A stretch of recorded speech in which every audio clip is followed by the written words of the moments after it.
주신 이문 목사님과 신창민 교수님께 먼저 감사를 드리고 통일준비위원회가 앞으로 명시해야 나가야 할 방향과 그리고 또 부족한 점들을 중심으로 아직은 미숙한 고등학생이지만 중심으로 토론을 진행해 보겠습니다.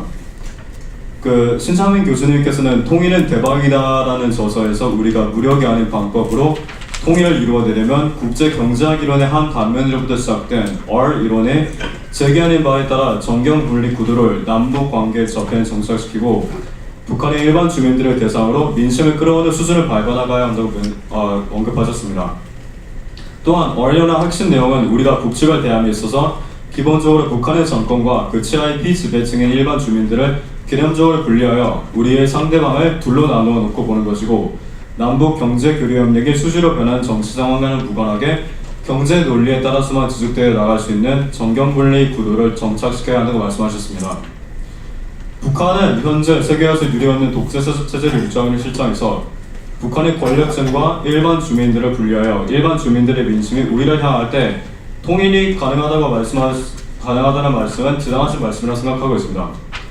동독 주민들이 서독 주민들의 생활을 불허하도록 만들기 위한 제반 형태의 원조와 정보 제공이 결과적으로 동독의 민심을 서독 편으로 가져왔기 때문에 통일이 가능했다는 동독의 마지막 군박장관 라이너 에펠만의 증언은 교수님께서 저서에서 말씀하신 대로 시사하는 바가 크다고 생각합니다.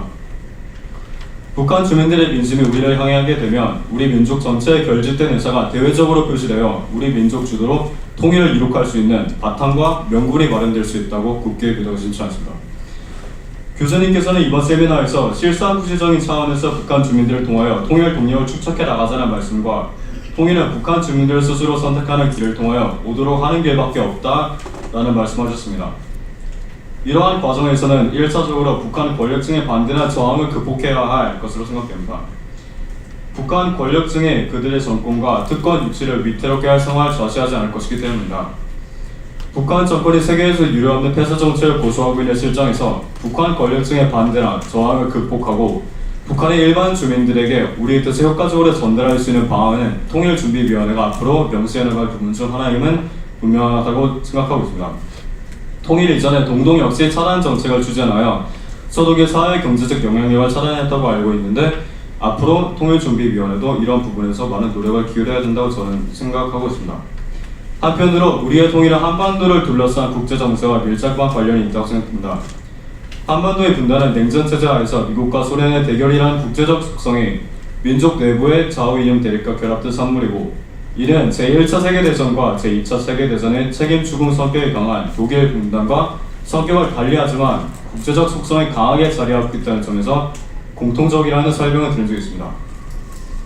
한반도는 제국주의 시대에 열강들이 각주장이 되었다가 일제에 강점되고 일제의 패전 이후 전 세계적인 냉전체제 하에서 우리 민족의 뜻과는 다르게 분단되면서 6.25라는 무력衝突까지 겪었기 때문에 우리의 통일은 국제정세에 보다 많은 영향을 받을 것으로 예상됩니다. 현재 한반도를 둘러싼 국제정세는 미국, 중국, 일본, 러시아의 이해관계가 충돌한 상황이라고 알고 있습니다. 중국이 경제력과 군사력을 바탕으로 영향력 확대에 나서면서 미국과 중국의 G2 체제가 벌어지는데 중국은 전통적으로 북한의 우호적인 입장이면서 북한의 핵 개발에도 불구하고 경제적 지원을 계속하는 것으로 알려져 있습니다. 우리가 통일을 위하여 정경분리 구도를 남북관계 저편에 정착시키고 북한의 일반 주민들을 대상으로 민심을 끌어오는 수준을 밟아나가는 것에 있어서 중국의 반응이 중요한 변수로 작용할 것으로 생각됩니다.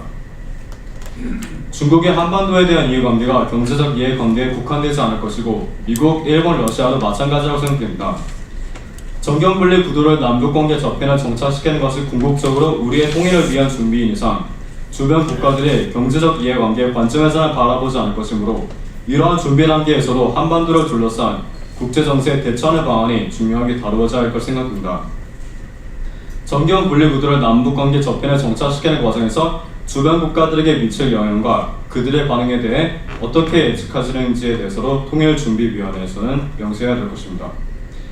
교수님께서는 이번 세미나에서 통일부 민주평화통일자문위원회, 국가안보정상회의, 국가안보실 등 관련 부처와 통일준비위원회 사이의 역할 분담과 협력에 관하여 통일준비위원회가 전반에 걸칠 컨트롤 타워로서의 기능과 역할을 해내는 것이 바람직하다고 말씀하셨습니다. 통일준비위원회가 컨트롤 타워로서의 기능과 역할을 하려면 한반도를 둘러싼 국제 정세의 변화를 정확히 감지하면서 능동적으로 대처할 수 있는 역량을 갖추어야 할 것이 생각됩니다. 이를 위하여 통일준비위원회가 어떠한 조직을 갖추고 그 책임과 권한의 범위를 어떻게 정하는 것인지에 대한 정하는 것이 어떻게 바람직한지 또한 명시되어야 할 것입니다.